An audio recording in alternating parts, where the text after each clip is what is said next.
Is this Dune as in the month or Dune with a hard D? Dune.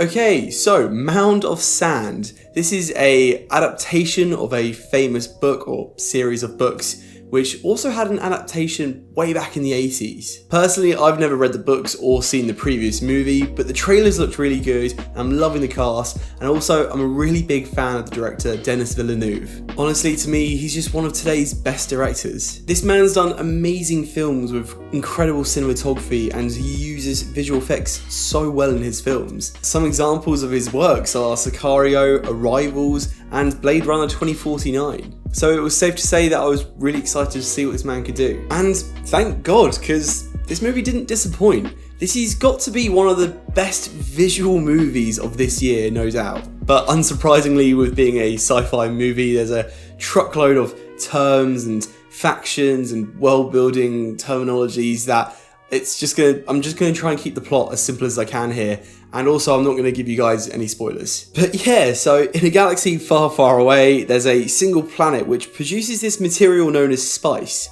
This is used to provide assistance with interstellar travel across the galaxy.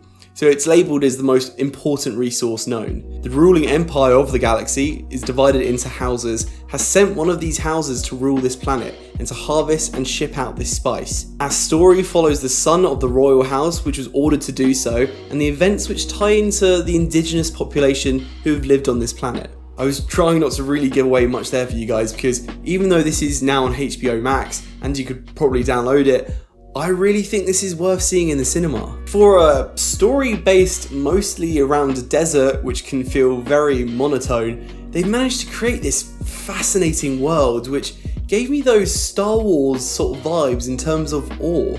In the loosest sense, it almost felt like a Lord of the Rings mixing with a Star Wars sort of vibe. The world building in here is really in depth, so you want to be paying attention going into this film. But you're rewarded with some great performances by an amazing cast, as well as some really well-framed visual effects. Things just feel huge. Denis Villeneuve is so good at translating size and spectacle, where it can sometimes go lost with movies as Pacific Rim, the second one, for example. These ships, these creatures, these worlds just feel ginormous, and it doesn't feel like one world is just a town, for example. Timothée Chalamet plays our young hero here, and whilst you might be skeptical thanks to other sci-fi young adult films such as Divergence or Maze Runner, which have main actors or main leads that are okay at best, I'm happy to say that he's actually really good here. But he's also accompanied by Rebecca Ferguson, Oscar Isaac, Jason Momoa. They're just all great to see on screen here. Zendaya was marketed pretty heavily into this film, but she's not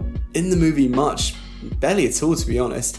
And that's really because this is a part 1 film. I feel like it's not really spoilers saying that, as part 2's already in post-production. But this is a 2.5 hour world building film which thankfully is just as entertaining as a solo movie, and also does well to make you excited to looking forward to part 2. Jesus, I'm just reminding myself of the cast that's in this film. You've got Dave Bautista, Stellan Skarsgård, Josh Brolin, and even Javier Bardem. The tech they use in this film is pretty cool as well, and the monsters and creatures are all really fascinating. You spend most of the time fascinated with this new world and the new places and people that it's showing you.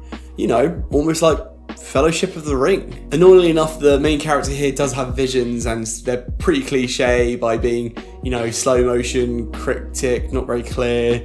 And with being a 2.5 hour film, honestly, I could have just taken those out. It is a long movie, but the bottom line is, I guess, is that I'd happily watch it again, and I'm really excited to see what happens next. So I definitely recommend this one, and especially in the cinemas if you can. If you can't, make sure you watch it in a room which is as blacked out as possible. I think it's also got like a 8.3 in IMDb at the moment, and to me that's pretty deserved. But yeah, okay, Dune.